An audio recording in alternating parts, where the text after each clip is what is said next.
Assalamualaikum warahmatullahi wabarakatuh. Kami dari kelompok 5 akan menyampaikan mengenai produk multimedia yang telah kami kembangkan. Jadi untuk produk multimedia kami yaitu Pitamat. Pitamat ini merupakan multimedia interaktif yang kami kembangkan melalui Articulate Storyline 3 yang berfokus pada materi teorema Pythagoras. Media ini memadupadankan antara elemen visual, audio, teks, dan interaktivitas seperti penggunaan GeoGebra untuk menganimasikan pembuktian teorema Pythagoras, simulasi, serta kuis melalui Quizizzer agar membuat pembelajaran lebih menarik dan mudah dipahami. Baik, langsung saja kita ke penggunaan multimedia teorema Pythagoras menggunakan Pitamat. Nah, untuk mengaksesnya kita dapat mengeklik dari link yang telah diberikan oleh guru, kemudian akan memunculkan halaman ini yaitu halaman pembuka, di mana pada halaman ini terdapat judul dari materi yang kami angkat yaitu teorema Pythagoras dan terdapat button play. Nah, untuk memulai penggunaan multimedia ini kita dapat klik play. Nah, kemudian akan memunculkan halaman input, di mana pada halaman ini terdapat logo dari Pitamat. Dan di sini pengguna diminta untuk mengetikkan nama serta mengetikkan nomor presensi atau instansinya. Jadi perbaikan dari multimedia yang sebelumnya yaitu terdapat komentar bahwa apabila pengguna tersebut bukan merupakan seorang pelajar, maka dia dapat memasukkan instansinya saja. Kemudian setelah semuanya terisi, kita dapat klik button panah ini untuk masuk ke menu utamanya. Nah, selanjutnya akan memunculkan halaman pada menu utama. Pada menu utama ini terdapat tombol-tombol dari fitur multimedia Pitamat. Baik, kita mulai dari sisi kiri atas dengan gambar orang ini. Jika kita klik, maka akan memunculkan profil dari kelompok 5. Untuk kembali ke menu utama, kita dapat klik silang. Nah, kemudian di sisi kanannya, jika kita klik akan memunculkan capaian pembelajaran dan tujuan pembelajaran atau CP dan TP dari penggunaan Pitamat.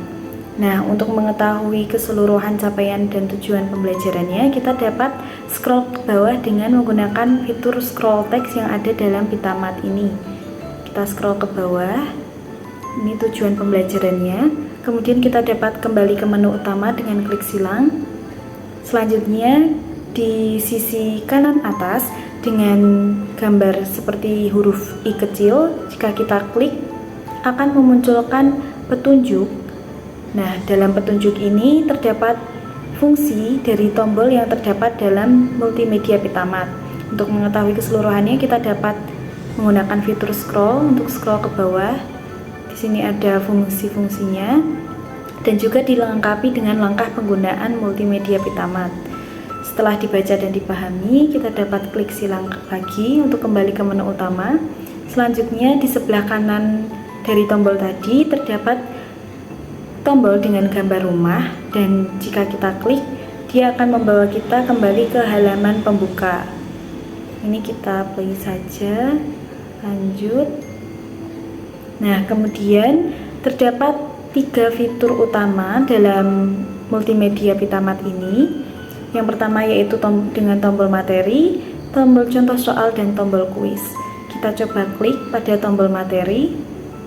Untuk tombol ini nanti akan dijelaskan oleh teman saya.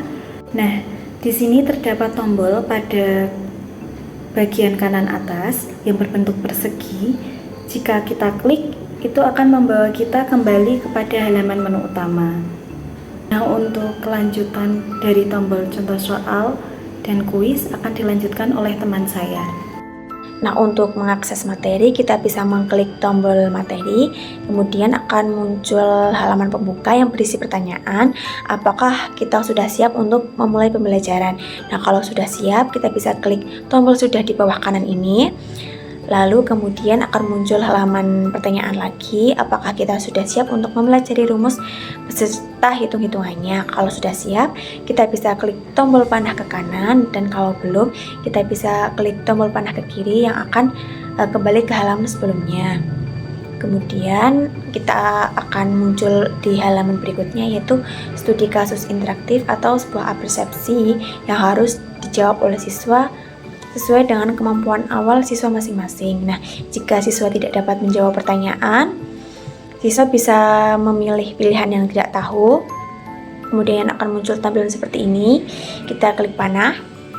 Lalu kemudian akan muncul studi kasus interaktif yang kedua yang juga harus dijawab oleh siswa.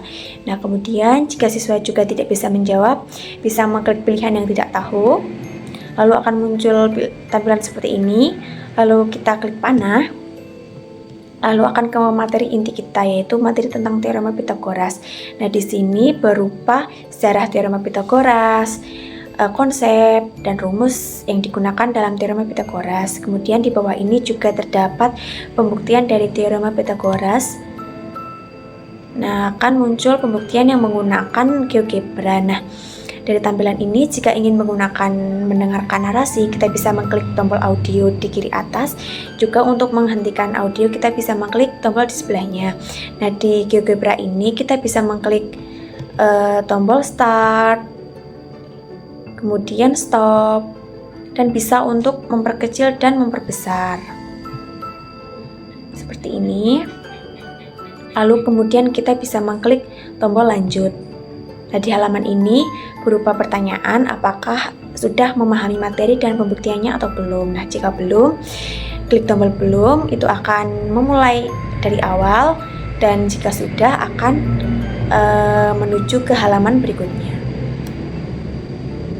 Baik, kita lanjut ke fitur dari multimedia Pitamat yang berikutnya, yaitu fitur contoh soal.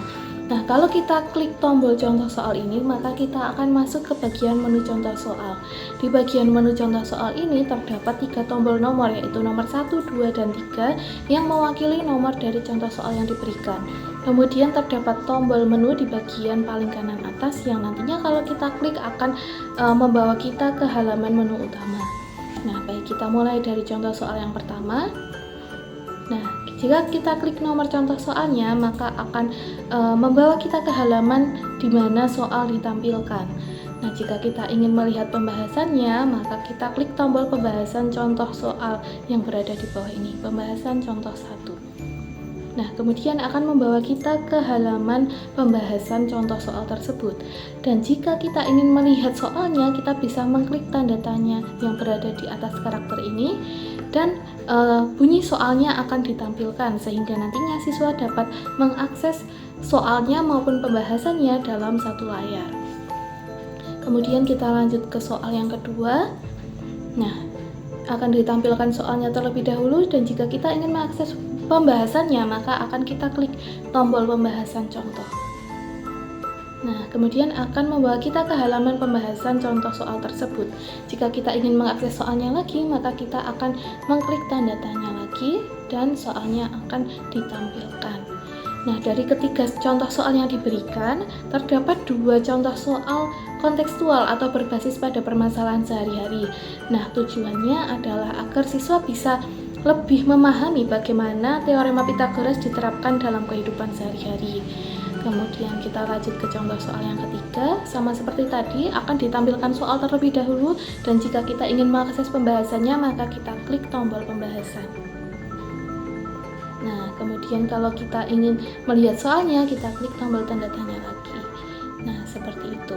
Nah, untuk soal ini kita bisa akses secara urut dari nomor 1, 2, dan 3 atau sesuai kebutuhan, sehingga jika siswa ingin langsung ke nomor 2 atau ke nomor 3 seperti itu juga bisa. Nah, kemudian terdapat tombol di bagian paling kanan atas ini, yaitu tombol home untuk kembali ke menu contoh soal seperti itu. Nah, selanjutnya jika siswa sudah selesai untuk melihat pembahasan contoh soal ini, maka siswa akan diarahkan ke bagian menu kuis. Nah, untuk menu yang terakhir pada Pitamat ini adalah menu kuis. Nah, kami menggunakan quiz user untuk membuat kuis, sehingga kuisnya akan berbentuk interaktif kuis. Nah, di sini kami menyediakan 15 soal yang berbentuk pilihan ganda dan juga benar salah. Nah, sebelum memulai kuis, siswa diminta untuk membaca dan mempelajari petunjuk pengerjaan kuis karena menghindari terjadinya miskonsepsi pada saat pengerjaan. Nah, setelah dibaca dan dipelajari, siswa dapat mulai kuis dengan mengklik mulai kuis di bawah petunjuk pengerjaan. Nah, sebelum memulai kuis, siswa diminta untuk memasukkan namanya di kolom pemasukkan nama. Kemudian, klik play untuk memulai permainan. Nah, nanti soal-soal yang telah disediakan akan muncul dengan cara acak, sehingga satu siswa dengan siswa lain nanti akan berbeda-beda. Siswa diminta untuk menjawab soal dengan benar. Nanti jika jawabannya benar, siswa akan diarahkan kepada permainan berbentuk peta harta karun, di mana nanti setiap jawaban benar, maka siswa akan melaju satu langkah. Nah, nantinya siswa akan berlomba-lomba dengan siswa yang lainnya untuk mencapai garis finish terlebih dahulu. Dan dengan baik, nantinya akan muncul hasil akhir pengerjaan siswa. Kemudian, setelah pengerjaan kuis, siswa dapat melihat pembahasan kuis pada kode QR yang telah kami sediakan. Nah, siswa dapat mengaksesnya dengan men-scan-nya. Kemudian, untuk yang terakhir setelah kuis adalah refleksi. Refleksi di sini adalah untuk mengukur seberapa efektifnya pembelajaran teorema Pitagoras menggunakan Pitamat ini. Siswa diminta untuk mengisi refleksi yang telah kami sediakan. Dan terakhir adalah mengklik tombol selesai. Nah, selesai sudah perjalanan pembelajaran teorema Pitagoras menggunakan Pitamat. Terima kasih.